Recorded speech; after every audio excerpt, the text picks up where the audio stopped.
Hi Soul Fam, this is Renee Siri with InsideJobHealing.com here with your energy forecast for this explosive week. So tomorrow we have a supermoon, a blood moon, a lunar eclipse in Sagittarius happening and we are in for the ride. So I don't know if you've been feeling the energies swirling and twirling today. Really intense energies. Yesterday I had to take a nap, guys.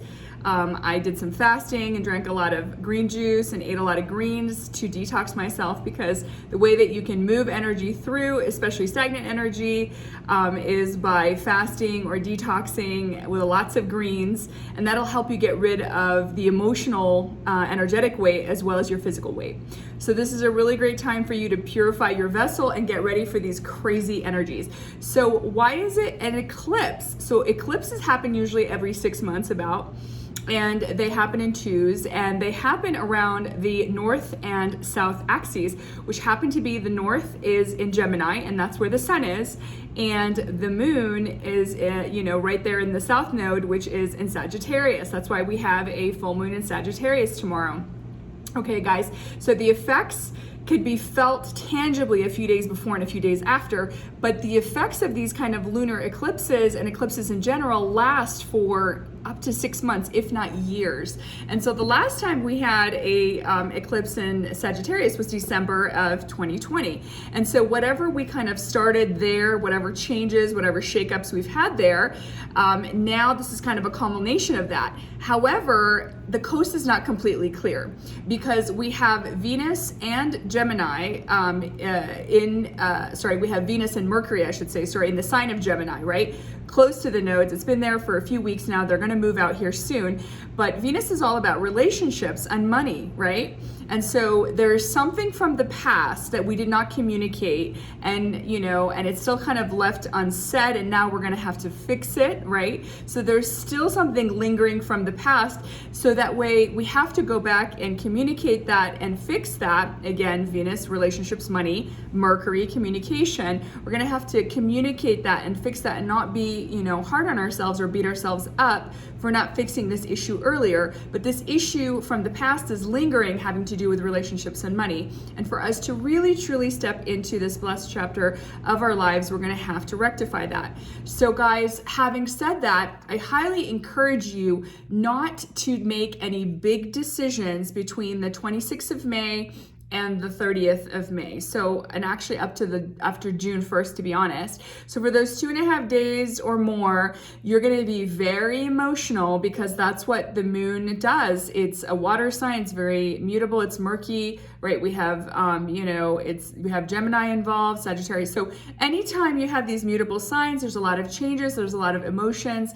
And so what you want to do is you want to hold off on any major decisions from tomorrow, May 26th, until June 1st, because you're going to be extremely emotional, especially if you're somebody who has a mutable sign in their chart. And honestly, if you are a Cancer, Sun, Moon, or Rising, this is going to hit you hard as well, because the moon rules you, right? And right now it's literally in Sagittarius going through an eclipse. So there's a lot of emotions going on. There's a lot of intense energies in the air.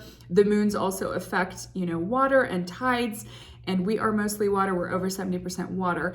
So, there's a lot of confusion as well. We just had Mercury squaring Neptune. It's going to square Neptune a couple more times. And that confusion energy is going to stay with us until about July. And so unfortunately for us, logic is out the window. Bye-bye Mercury. And Neptune, which is very much like lack of clarity, rose-colored glasses, self-sabotage, intuition, all those things are coming into the scene and causing some confusion and causing some havoc. So if you find out what that thing from the past that's lingering that you haven't taken care of, and you want to take care of, I highly encourage you to take care of it after June 1st. And hopefully you have the strength and the compassion to do it in a loving way and communicate to the person this is what I need for my freedom to move forward. I have to address this one issue that I couldn't address before. So having said that, for those of us that are studying or trying to up level and everything like that, this confusion energy is really, really hitting us hard. So just understand you're not going crazy. Facts and figures and numbers and logic and all that, anything to do with Mercury, you're going to have trouble with those kind of things, studying those kind of things, setting up those kind of projects. You're going to have a better time with visualization and imagination and more Neptunian things and creativity. So maybe this is a time to maybe rework your website or do something really creative or do some visualizations for something that you want to bring into fruition for yourself. So right now is not a time for logic. It's also going to be, communication is going to be tried for us. It's going to be challenging for us because Mercury goes retrograde on Saturday, y'all, at the end of this month. And so that's actually amplifying the confusion energy with Mercury squaring Neptune, right? So we have a lunar eclipse in Sagittarius tomorrow, and we have Mercury going retrograde. We just had Saturn go retrograde a few days ago at the end of last week. And we have Pluto that's been in retrograde since the end of April. So fun times on the Earth plane for all of us, right? And so I would highly encourage you to embrace all of these crazy energies of change and mutability, because things are happening, right? And especially with Jupiter going into Pisces, it is amplified, and Jupiter is the planet which actually rules Sagittarius, and it's the planet of good fortune, expansion, and growth, and that's coming into a very auspicious alignment with 2 degrees Pisces, right? And it's going to be there for another 2.5 months. So this is a time for us to really expand and grow. And we won't see that energy again until the end of the year, because it goes retrograde. Jupiter's going retrograde too, and doesn't come back into Pisces. It goes back to Aquarius for a few months, and then it comes back into Pisces on December 29th. And then that Jupiter in Pisces energy of growth and expansion and good fortune is really going to be amplified for us in 2022. So just to revisit whatever you left undone and didn't communicate about that has to do with the past and relationships and money, you need to take care of that now, because if you really want to kind of jump into that Jupiter and Pisces energy of expansion and growth, kind of really ushering that new job, that new project, that new partnership, that new relationship, come 2022. Okay, so guys, that's as far as the astrology is going on. Something else I want to mention is that Uranus, which is the planet of shakeups and change and unpredictability and surprises, it's been in the sign of Taurus, which is the second sign of the zodiac, which is associated with the second house of money, right? And that's really important for us. And Taurus is ruled by Venus. And so that, Uranus has been in Taurus since March 2019, I believe. And so it will be there until 2026, okay? And Uranus is kind of like takes its time. It takes like over 80 years to go through the entire zodiac. So once it leaves in 2026, guys, it's not coming back for another 77 years. So probably most of us will not be around for that time. And so this is a time, why is that important? To have change and unpredictability and kind of shakeups in our money house, because I just said our money house, Taurus, is ruled by Venus, which also not only rules money, but it rules relationships. And in order to eat, you need money, right? And so it's kind of all interconnected, right? Taurus is a very material sign. It's all about luxury and things like that. And in order to make money, you need to work, right? So they're all interrelated. And so we're having a lot of shakeups right now until 2026 in our house of money, in our work, with money, with food, with agriculture, with all that stuff. So that's all being affected. So a lot of us are going through career transitions or starting new projects and companies and partnerships. Maybe we're going through some relationship shakeups and, we're not settling anymore. And, we're looking for what's really best and in alignment with ourselves. So this is really exciting, guys, that for the next few years, we're really working on being more in alignment in our work, with our money, with our relationships. So I highly encourage you to keep working towards those goals and kind of create a life that's really, truly in alignment with you, and don't settle.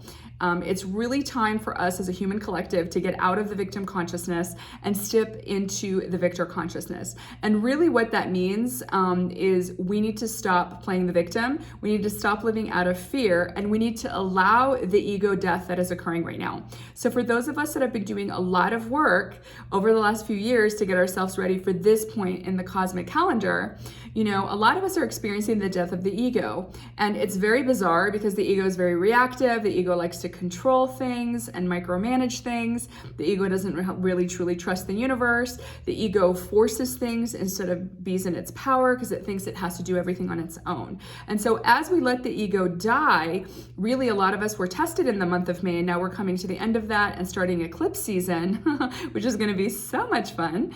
And so a lot of us were tested, maybe we launched products and we failed, or maybe we didn't get new clients, or maybe we didn't make as much as we thought we were going to make, or maybe people ghosted us, or maybe that relationship that we thought was going to work out, didn't work out, right? And so we just kind of, we got slapped left and right in the month of May. And that was a way to let our expectations die and burn in the fire. And it was truly a way for our ego to really die and surrender to the higher self. And so for those of you that have done the work and you're ready to step into your higher self, really what that's going to look like, it's going to be uncharted territory, because we haven't been here before as a collective, as humanity in the ascension process. And, with that means that to be grateful, to accept what's happened. So failures, relationships not working out, houses not working out, partnerships not working out, whatever it is, right? Jobs, getting stuck in a job you don't like. And so that was all to basically put the ego in its place and basically say, stop having attachments, stop living out of the present moment, stop thinking about the past, and stop thinking about the future, and just be present and be grateful for what you have. So I think I said last week, it really was about acceptance and gratitude for what's happening and surrender, right? So now that we've surrendered, a lot of us are living out of the higher self, and the higher self is not in space and time. And the higher self doesn't have emotions. It doesn't get reactive. It's more when you meditate, and it's that neutral observer consciousness where you kind of, as Jesus says, he's in the world, but not of it, basically. So you're kind of, you're here, you're going through the motions, you're going about your life, you're being a mom, or you're taking care of your kids, or you're going to work, or you're serving your friends or loved ones or family members. However, you're not getting caught up in the drama. You're not getting caught up in the 3D every day, right? And so you're really observing everything from a neutral perspective, and not getting emotional and making those hard decisions, because sometimes doing the right thing doesn't feel like right all the time, but sometimes there's really, really tough decisions that you have to make. And, regardless, unfortunately, if it hurts someone's feelings or whatever, like, it's time to stop people pleasing. It's time to, stop giving your power away. It's time to speak your truth from a place of love. So being in the higher self is uncharted territory. It's really exciting. It hasn't been easy for us. We've been going through the ringer, and I really believe that, we're headed into this new age. And this ascension process is unfolding so beautifully for us as humans. Throughout the COVID pandemic, we saw how much fear people still hold in the collective. So many people were in fear, and now we're starting to see who's wearing masks, who's not, and really starting to understand the psychology of everybody, and kind of knowing where people are at and holding space with no judgment, right? It's so amazing. Like, once the ego falls away, you start to realize, like, okay, just because you got the vax or just because you're wearing a mask, I'm not going to judge you for that. That's not the path that I choose. Or, just because I want something for you, I want you to heal, or I want you to take this program or do this thing, I'm going to respect your free will and allow you to choose if you're not ready for that next step, and really just hold loving space for you with compassion and empathy. And so all these things are coming into play, guys. Patience is coming into play. And really, I feel like the word for this week is being in a state of grace and allowing things to unfold, surrendering, letting go, because really it's time for us to not push and force everything. And it's what I call effortless effort, to be in that state of grace of effortless effort and be okay with any outcome, any any future possibility, any dimension, and being truly multidimensional and being an example of divine love on this planet. So again, it's Renee Yasiri with InsideJobHealing.com. I love you lots. Hit me up and tell me what is going on with you.